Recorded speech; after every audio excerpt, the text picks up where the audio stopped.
Quaternions et rotation. Les quaternions unitaires paramètrent les rotations de l'espace sans singularité. Voyons la construction de l'algèbre des quaternions, le lien avec SO3 et la formule de rotation. Ce développement intervient dans les leçons sur SO3, les groupes de Lie et les rotations dans l'espace. Il montre comment une algèbre à 4 dimensions encode naturellement la géométrie des rotations. Étape 1. L'algèbre des quaternions H est un espace vectoriel de dimension 4 sur les réels, engendré par un I, J et K.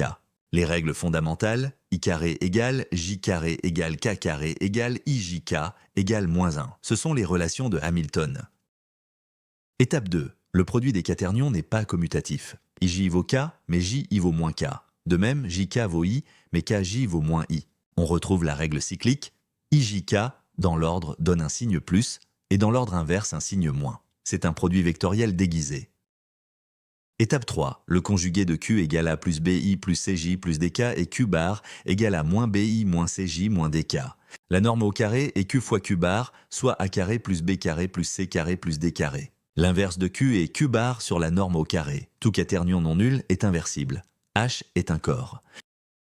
Étape 4. Les quaternions unitaires, de norme 1, forment un groupe pour la multiplication. Ils vivent 2 sur la sphère S, 3 dans R4. Si Q est unitaire, alors Q inverse est simplement Q bar, le produit de 2 unitaires est unitaire. Étape 5. On identifie R3 avec les quaternions purs, ceux de partie réelle, nuls. V égale BI plus CJ plus DK.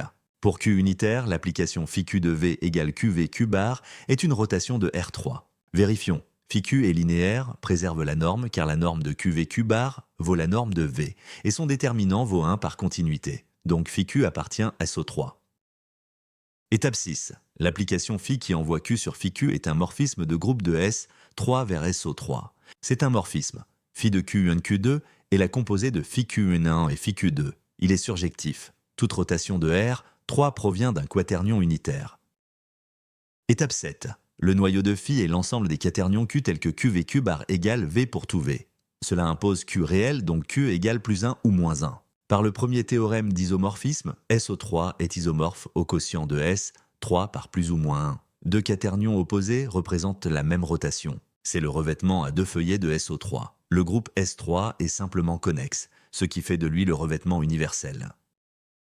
Étape 8. La formule explicite, la rotation d'angle θ autour de l'axe unitaire U correspond au quaternion Q égale cosinus de θ sur 2 plus sinus de θ sur 2 fois U1i plus U2 J plus U3 K. Remarquez le θ sur 2. Une rotation de 2π correspond à Q égale moins 1, pas à 1. Il faut tourner de 4π pour revenir à Q égale 1. C'est la manifestation du revêtement double. C'est ce demi-angle qui rend les quaternions si efficaces pour interpoler les rotations. L'interpolation sphérique, ou SLERP, donne un chemin régulier dans SO3. Exemple, prenons la rotation de 120 degrés autour de l'axe U égale 1, 1, 1 sur racine de 3. θ sur 2 vaut π sur 3. Cosinus de π sur 3 vaut 1 demi, sinus de π sur 3 vaut racine de 3 sur 2. Le quaternion est 1 demi plus racine de 3 sur 2 fois 1 sur racine de 3 par i plus j plus k.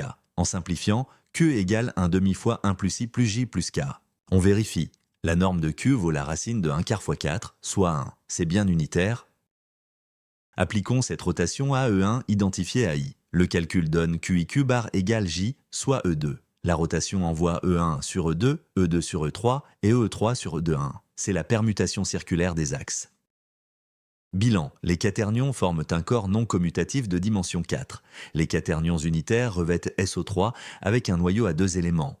La formule explicite fait intervenir le demi-angle. Et surtout, les quaternions paramètrent les rotations sans singularité. C'est pour cela qu'ils sont utilisés en 3D, en robotique et en aérospatiale. Entraîne-toi sur AgregMaster